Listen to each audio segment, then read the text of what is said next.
Let's go for another walk around the trailer park. Oh, it is such a nice and breezy day. So today was a morning shift. I was only there for 6 hours, and I was productive. I managed to get 2.5 whole carts full of inventory stocked. The manager and assistant manager were there. They both said I did a good job. They both said that I would get better with time, that once I learned where everything is, everything would just kind of fall into place. And they also assured me that the food freight does tend to take a little longer because there are a lot of small things. I think the other thing that slowed me down, so in addition to the fact that there's so much stuff on the top stock and that there's a lot of instances of having to move things in order to make room for new things, there are also some heavy things. So we have these flimsy little ladders that, they're serviceable for what they are, but it's really hard to carry heavy things up them, and so that's going to add time to certain items that have to go on top stock, like bottles of water. I don't know if you know this or not, but water can get quite heavy. That is why they call it water weight. And I know that's one of many things that will make stocking a bit of a challenge. But I am trying to remain positive. It is work I'm familiar with. It is something I'm familiar with doing. And because they hired me on the spot, I'm kind of reluctant to give that job up right away. I got a phone call from one of the places that I applied to. They did not actually offer me a job, so I did not refuse an offer of work, but they also basically implied. So when I talked to the guy, and it was a laundry attendant position at one of the places that I applied to, and he didn't actually offer me a job. He just wanted to see if I'd be interested in coming in. But I told him that right now I don't want to give up the current job because I literally just got hired at this place. And I even said to him, like, how would you feel if I started working for you and then all of a sudden I jumped ship to go to another job? Like, right now at my age, I can't afford to job hop, and I definitely can't afford to job hop if I'm trying to get unemployment. Yes, I still have to continue the job search, but I have a feeling it would look a lot worse if I quit the job I currently have, because right now I can include that in my job search. As long as it's still part-time and as long as I'm getting less than 35 hours, I can still include the current job I have, in the unemployment information. Now, the only way I would consider getting a second job, and yes, I have considered it, and I am open to the idea of getting a second job, the only way I would do that is if the second job had a stable set of hours that I could tell my boss at Dollar General, okay, I'm not available on these days at these mornings. Since they're going to have me mostly in the evenings at work, the other job has to be stable. It has to be steady hours.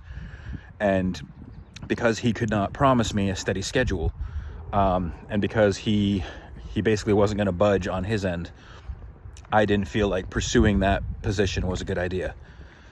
But again, he wasn't offering to hire me.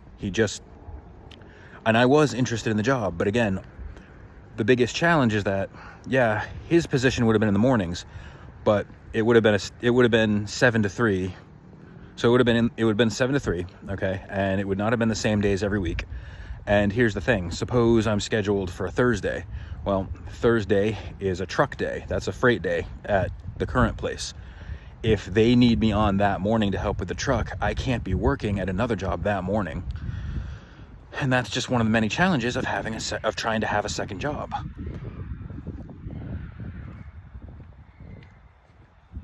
Okay, I don't know if you heard that, but that was quite interesting. I've only ever had 2 jobs once in my life, and the reason why it worked out was simple. One, the first job was the airport job, and I've talked about this in other videos.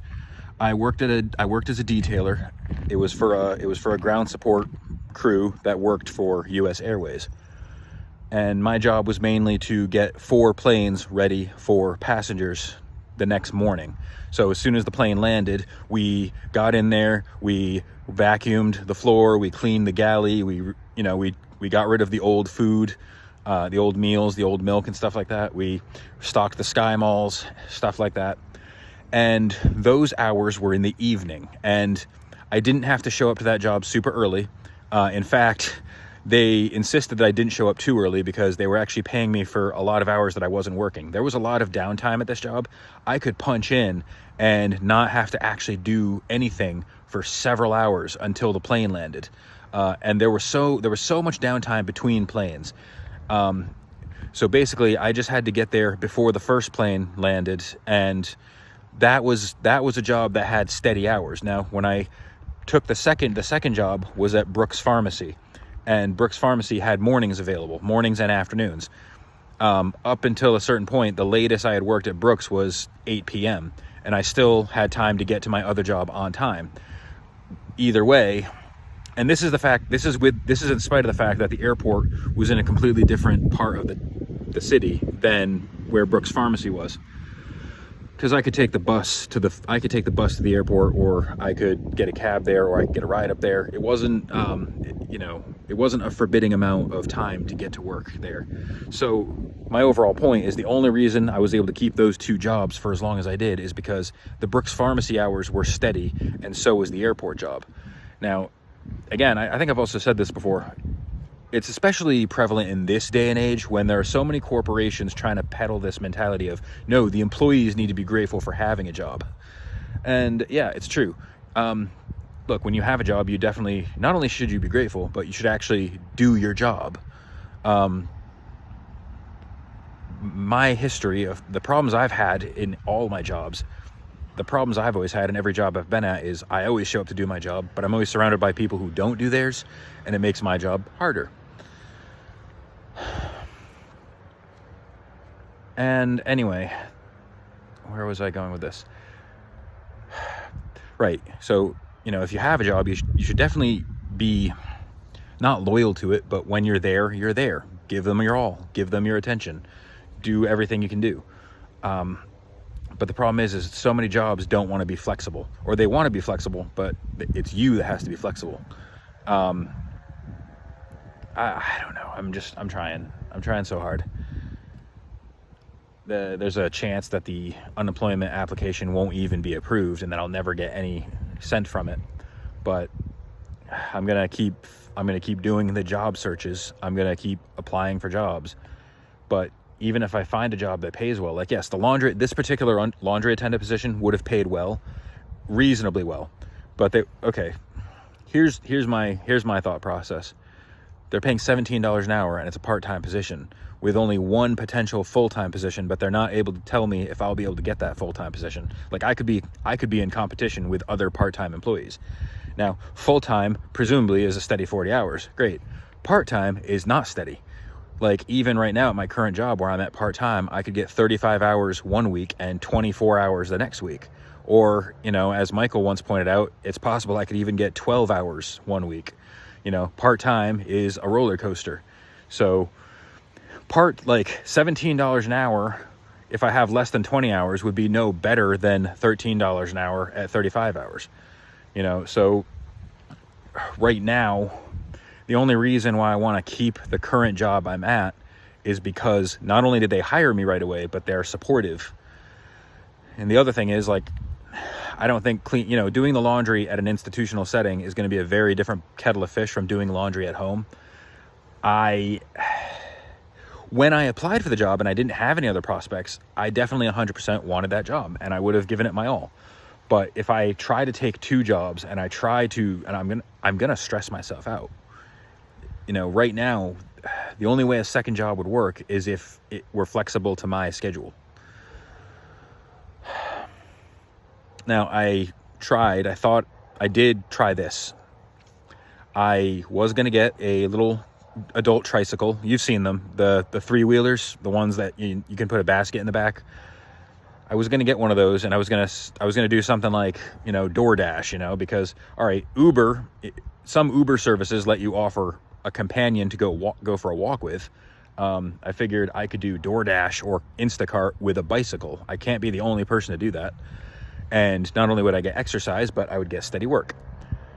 My cousin just happened to have one of those bikes in her storage shed. And here I'm thinking, okay, this is great. And she was actually willing to give it to me. But I tried it out. And I've never learned to ride a bicycle. Everybody who's tried to teach me how to ride a bicycle was incredibly abusive and controlling, and it did not lead to me learning how to ride a bicycle. Surprise, surprise. But I figured the tricycle would be easier to manage. Now, to an extent, it was, but every time I turned it, there was a slight falling sensation. There was a slight sensation that I would fall every time I turned the bike. And you have to understand something. I am autistic, and I read into so many sensations. There are a lot, all right, I'm sure a lot of people ride those bikes and feel that exact same sensation, and they're still able to continue riding the bike without any trace of fear. But as soon as that wobble kept happening, I couldn't get my mind past it. I couldn't get past the idea that I would fall on this thing and get hurt. Not to mention the fact that I live in a town that is on a mountainside. Here, I'll show you. See, those are mountains, and those are mountains. There's a lot of streets that go uphill. There are a lot of steep streets. And even if I were able to work out some sort of arrangement with one of those shopping apps where I could do some shopping for people, a lot of those clients are going to be in those places that are very hard to get to by car, much less bicycle. And that was the other thing. I couldn't imagine being able to do all that in a timely fashion. I mean, I want to think it would have worked, but realistically, I just couldn't do it. So that's not going to work out.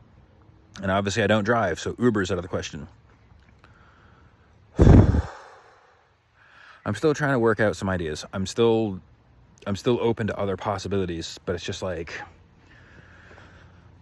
and I also have to keep in mind the fact that I might not be able, I've got to at least voice this out. I'm not trying to be negative, but I have to voice this.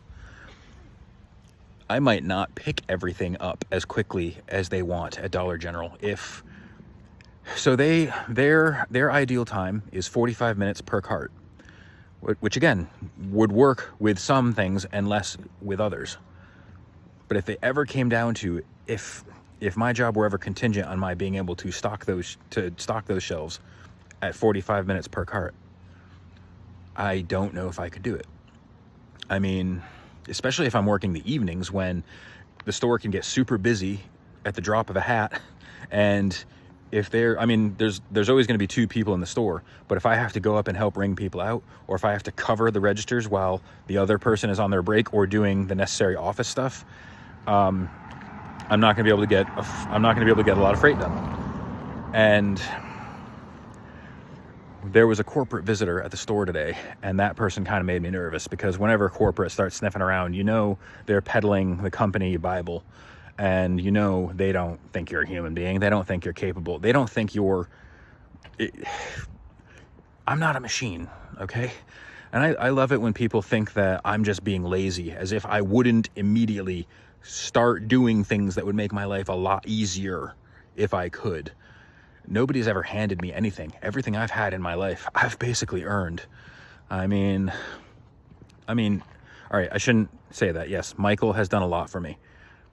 But for the most part, I have always earned everything I've ever had. I've never been lazy in my life. And I'm so sorry if... Actually, this reminds me of an argument I got into with somebody on wrongplanet.net, one of the first big websites geared towards the autism community.